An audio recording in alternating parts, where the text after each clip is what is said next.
Don't become comfortable in the prison of your sin. Watch this. You prayed and believed your whole life. Never done anything wrong. And here you are. You have dementia. My life is perfect. Explain that to me. Sometimes the devil allows people to live a life free of trouble because he doesn't want them turning to God. Their sin is like a jail cell, except it's all nice and comfy and there doesn't seem to be any need to leave. The door's wide open. Till one day, time runs out. The cell door slams shut, and suddenly, it's too late. Who did you say you were? October 11th, 2024. Trust in the Lord and do good. Dwell in the land and enjoy safe pasture. Take delight in the Lord, and he will give you the desires of your heart. Psalm 37, 3 and 4. Dear Father in heaven, we love and honor your ways, even when they are bitter ways. We long for courage and strength. Lord, help us to believe. Grant faith to the millions surrounded by death, faith that overcomes everything through utmost self-denial.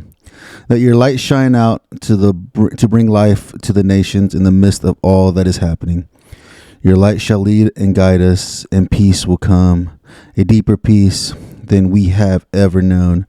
Remember each of us in all our concerns, and grant that the struggles of life may lead us to peace. If hard and bitter ways should be our lot, help us to remain steadfast, never complaining about our burdens, even in the most difficult days. For through grief and trouble, the way leads to you. Amen. You gotta support me. You gotta support me. Just respect my mind. Don't respect me. The drugs, the dealers, the guns, the killers, the boxes in the ring, the thriller in Manila, the hood, the block, the voice of the ghetto, the all-around hustler, neighborhood fella, the keys, the trap, the bank, the stacks, the money in the pot, the hand to shoot the craps, the pain, the struggle, the ways to adapt, the point you fell off, at the moment you bounce back. I am the rule, so stick to the code. I am the karma, so Oh, what's up, guys? RNG here from the Stone Vet USMC. Happy Friday. Super excited to be here with you guys, man. It's the end of the week. Got a long weekend ahead of us for some of us. I don't know about majority of us, but got Monday off, right? Columbus Day, right?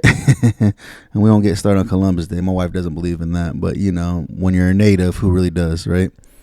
It's been great, dude. It's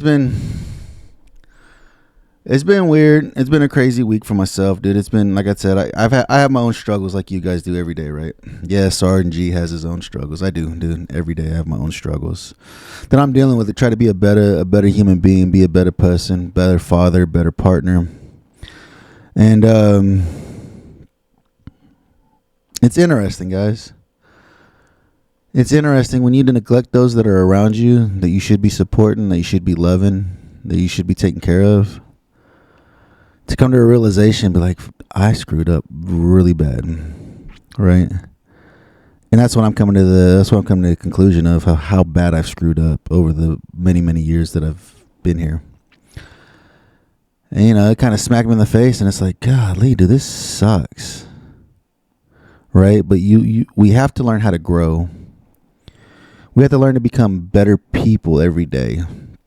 You know, that's what I told my spouse the other day. I told her, look, I know I'm a screw up. I know I've messed up a ton in our relationship. A ton. I've messed up so badly in our relationship, right? I'm surprised you're still here, honestly, to be with me still, honestly.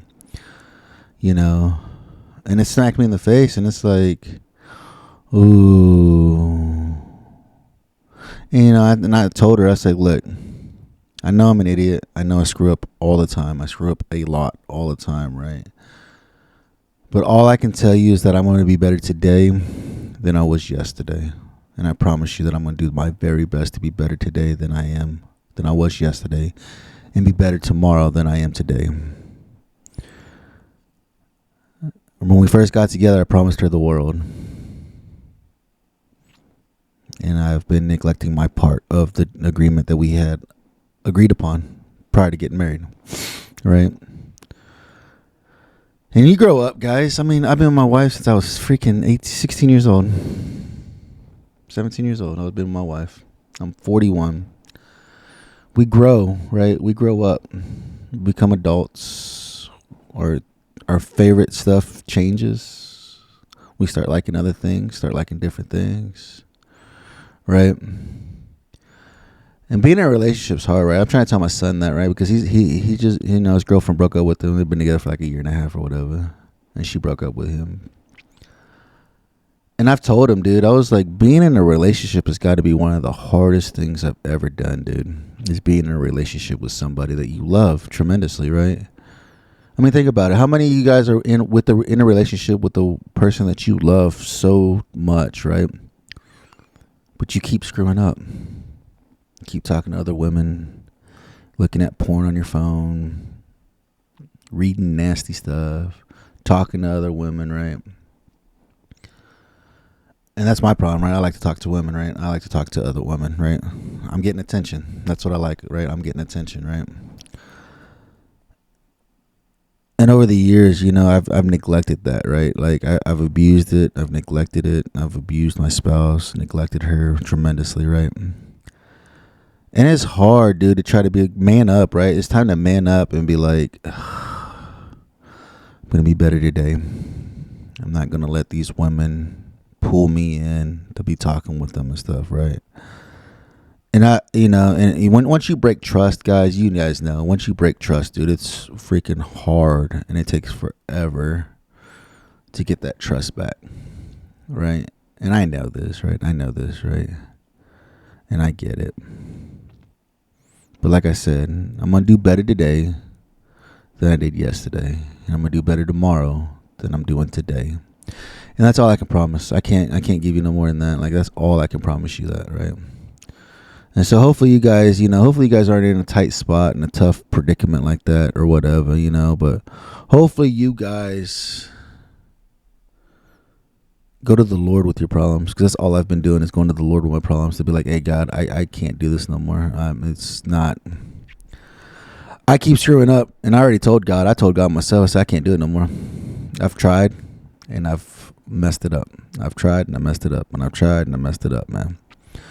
So I told him, hey, it's on you now. I can't do it no more. There's no way that I can do this anymore, So, I missed you guys last week, right? Last week the kids were on fall break, so I spent some time with the kids, and I missed you guys last week, and I get it, right? You're probably like, oh, man, I need to hear the next chapter of the book, right? Or, oh, I miss Sergeant G, or whatever the case may be, right? And I get it, right?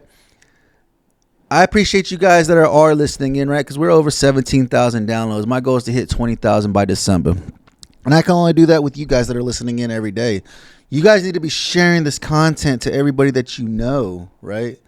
Let them see what we're doing over here on the Stone Vet. What are we doing to grow to become better disciples? What are we doing to become better human beings than we were, right? We want to be better than who we used to be. That's the goal every day. Be better than who we used to be. And I pray for you guys every day that you are being better than what you were yesterday, right? I'm trying to get this lighting down. Lighting sucks, right? Look at the video. It's horrible. If you guys are watching on YouTube, I appreciate you taking time and patience to try to deal with this. I got my lights up, and I can't figure out the right angles to get them, and just to make it look good, make the video quality look good, right? But if you are listening on Spotify, iTunes, iHeartRadio, Pandora, Stitcher, wherever you're listening at, thank you guys so much. So you don't have to see this ugly face, right, with the bad lighting. I appreciate you guys listening in, right? So this week, right, The Insanity of God, a true story behind faith resurrected by Mr. Nick Ripken, right? We're on chapter 10 this week, right? Chapter 10 this week's called Just Show Up, dude. Just show up. That's all God asks us to do every day. Just show up. He'll do the rest for us. If we would just show up and allow him to take over our lives. Just show up, right? So in August of 92, the United States committed 10 military cargo planes to airlift United Nations relief aid into Somalia, right? This was during Black Hawk Down, guys. In the next 5 months, those planes delivered almost 500,000 tons of food, medical supplies, and in operation provide relief. Still, nothing changed much in Somalia during 92. Violence and anarchy still reigned in a country where the death toll by starvation surpassed 500,000.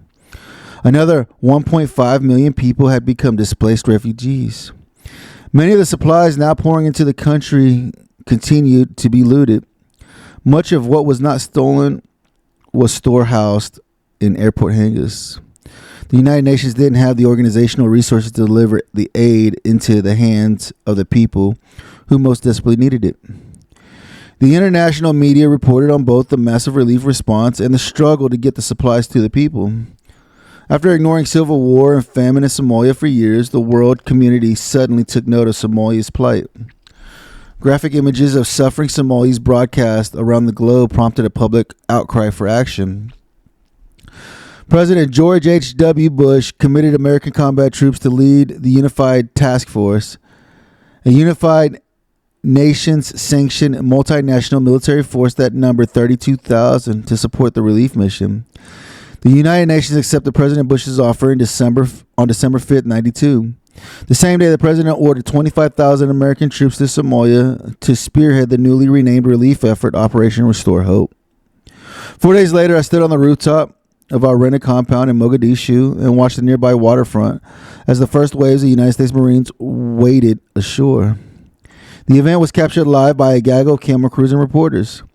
Despite serious concerns about the fragile situation, the strong military presence did immediately resolve some of the security issues that had handicapped relief efforts for months. Stockpile supplies could now be guarded to reduce looting, and the Somali clan militias avoided direct confrontation with the United States Marines and other international forces that helped secure delivery routes and provided military escorts for our distribution of the supplies. In effect, the United Nations divided Mogadishu into sections. We continue to provide mobile medical clinics outside the city, but we also intensified our efforts to establish and service 5 feeding centers in and around Mogadishu. Our team distributed food for 10,000 people each day at each center. That meant that beginning in 93, we were able to keep 50,000 people a day from starving. In addition, we continue to provide medical relief and basic survival resources. Most of the people who we helped were actually refugees who had flooded into the city from the countryside because of drought. They had no jobs, no money, and no resources. They slept in abandoned buildings, makeshift tents, and hodgepodge shelters. When our teams first arrived in the distribution locations, people often asked first if we had any white muslin cloth. We could not make sense of that request until we were told that bodies are required to be ceremonially wrapped in white cloth for a proper Islamic burial. We then understood that people were asking for the white cloth so they might bury their children and relatives who had died during the night. Once that responsibility was fulfilled, the people could deal with their other needs. We quickly learned that wherever we went, we needed to have not only food and water, but also bolts of white cotton cloth. That's sad, isn't it, guys? So that's one of the rituals, Islamic rituals, is to wrap the people up in white cloth once they had passed away. And that's one of the biggest things, right, as disciples, when we go out into the world and spread the good news and we help those less fortunate that are in need, right, is to actually learn the customs, the culture and customs of what do you do during this time? How do you address this and stuff like that, right? And so it's just us trying to show respect. Okay, this is what they need. Let's go ahead and find out where we can get the resources to give them what they need in order to bury their loved ones that have not made it recently, right? I learned another lesson that was even more important. This lesson helped cure me of what I might call loving arrogance. The people I wanted to help were living in such horrible conditions that my natural response was to focus only on what they lacked. My normal questions revealed that I was thinking my typical encounters with people would sound something like this. Do you need food? We have this food for you. Is your baby sick? We have medicine. Do your children need clothes? We have clothes for them. Does your family have shelter? We have blankets for you and sheets of plastic that you can use for protection from the weather. Do you need burial cloth? We have that as well. We soon discovered that those were not the most important questions. When we finally slowed down enough to listen, the people themselves told us that they needed it most. One day I said to a bent over, shriveled up woman, "Tell me what you need most. What can I do for you first?" She looked ancient, but she may have only been in her 40s. If I understood the story that she began to share with me, "I grew up in a village many days' walk from here," she told me. "My father was a nomad who raised camels and sheep." And she told me a little about her growing up years. "I married a camel herder who did the same thing. He was a good man. Together we had a good life and 4 children." She talked some about her marriage and family. "The war came and the militia marched through the village, stealing and slaughtering most of our animals. When my husband tried to stop them from taking our last camel, they beat him. Then they put a gun to his head." And tears began to trickle down her cheeks. "I worked hard to care for my children after my husband was killed, but the drought came. When my neighbors left for the city, some of them gave me what they couldn't carry with them. So I tried to make do, but there wasn't enough. My oldest boy got sick and died. When the last of our food was almost gone, my children and I began walking. I hoped that life would be better here in the city, but it is not. It's harder. Men with guns are everywhere. They raped and beat me. They took my older daughters. I only have this little one left. There is no work for a woman alone. I don't know how I will take care of her. I know no one in this place, but I don't have anywhere else to go." So many people with similar stories desperately needed more than the help that we were prepared to give. What we wanted even more, however, was for someone, anyone, even a stranger who was still trying to learn their language, to sit for a while or just stand with them and let them share their stories. I perhaps should have known this, but I was amazed to see the power of human presence. In my pride, I thought that I knew exactly what these people needed, but I never would have thought to put conversation or human connection on my list. Once again, I was profoundly humbled. I wasn't able to listen to every story. There simply wasn't enough time. But the stories I did hear taught me that there was much more to these suffering Somalis than their overwhelming physical needs. The stories convinced me that it would never be enough merely to feed and shelter them. We do that much for animals. Yet, that was what the Western governments were sending us to feed these starving people. Animal food.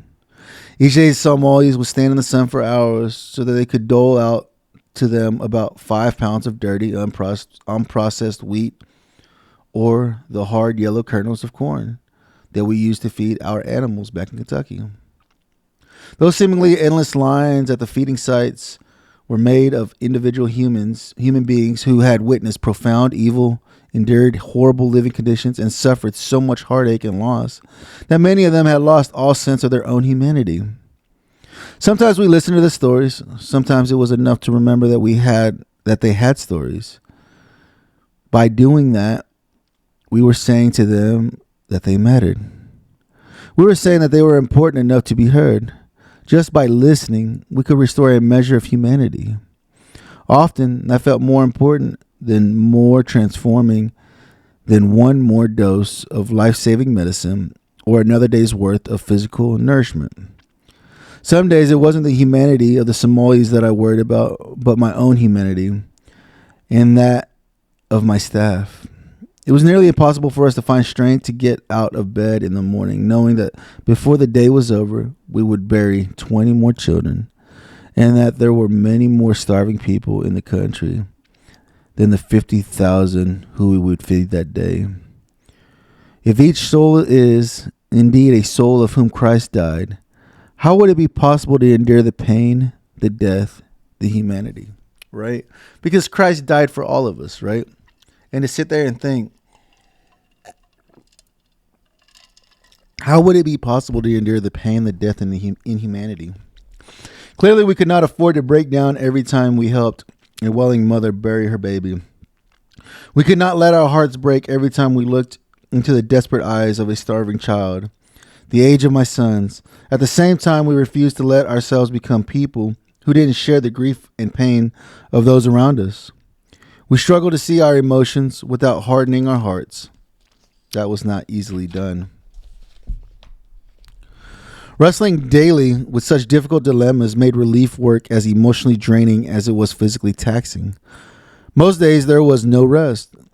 During the day, the tropical heat was devastating. Being busy kept us from thinking about the tragic pain of the Somalis. In the dark of night, however, there was no busyness to keep us from thinking about the pain. Often I found refuge and relief by dragging my sleeping bag out onto the flat rooftop of the villa where we stayed. There under the stars, the ocean breeze provided blessed relief from the oppressive heat and also kept the mosquitoes at bay.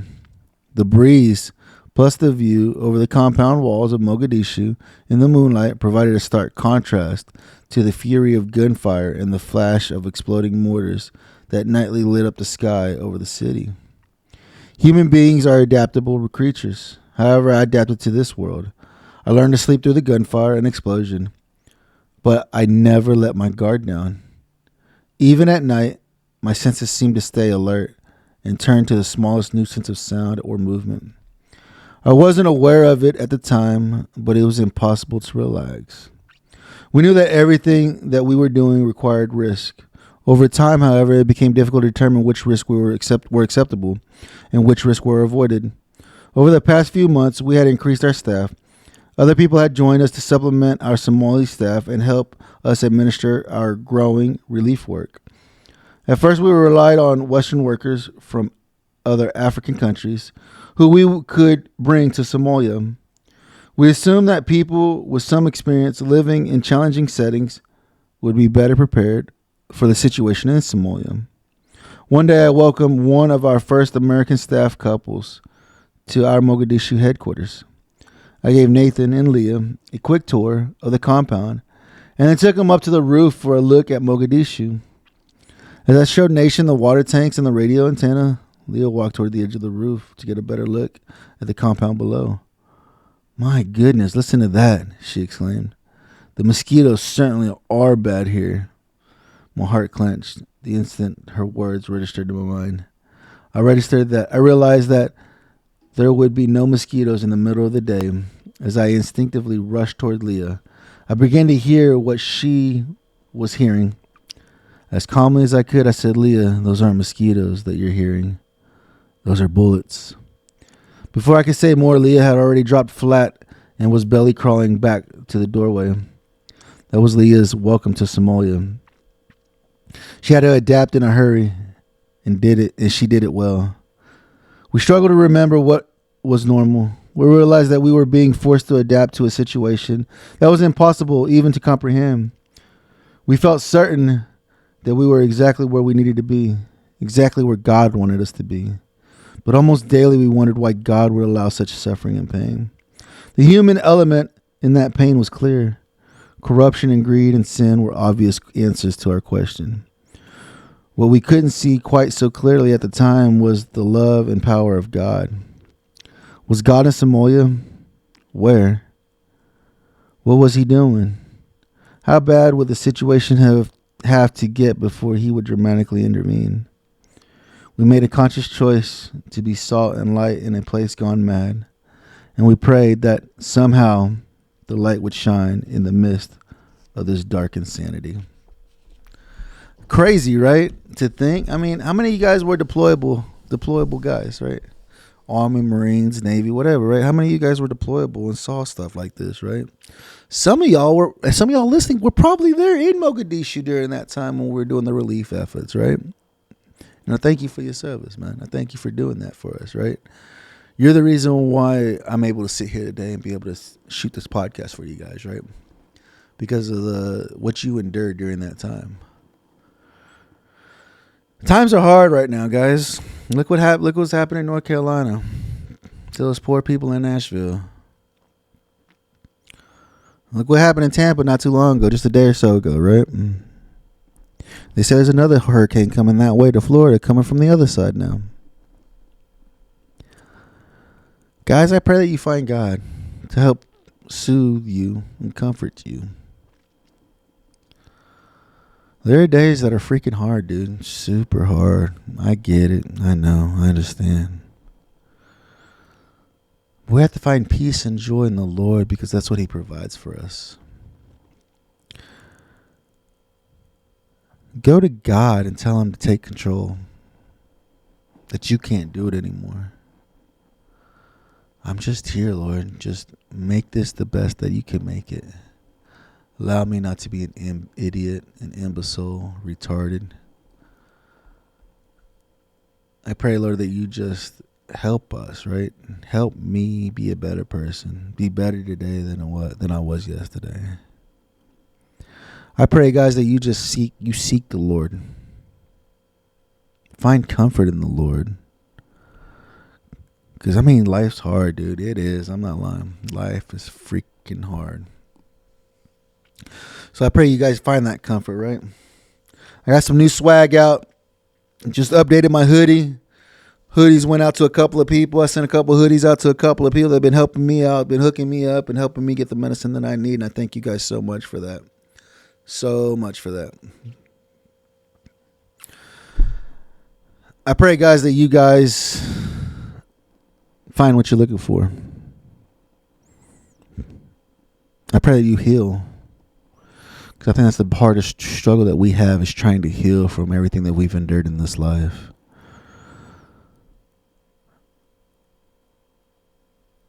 I can't believe how long I've been out of the Marine Corps, and I can't believe how much is still haunting me. Still daunting on me, right? Because that's not who I am anymore. That's not what I'm doing anymore.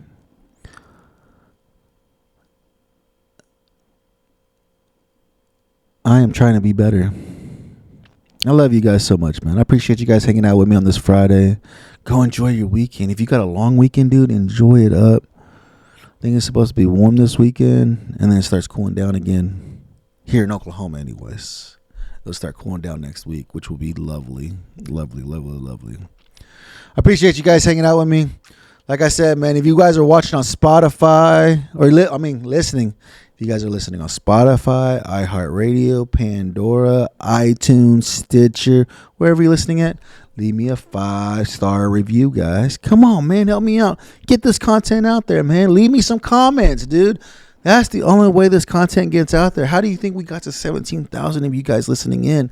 You guys are sharing the content, allowing other people to hear what you're listening to, man. If you're watching on YouTube, hit that like, subscribe button, man. The notification bell will let you know when new episodes are being uploaded, right? This is going to come out today, dude. First, it's going to come out in the morning so you can listen to it at lunch. You can listen to me on the way home from work. I don't know. I don't care, but thank you for doing it, man. I love you guys so much, man. Remember, right? Here's my puzzle.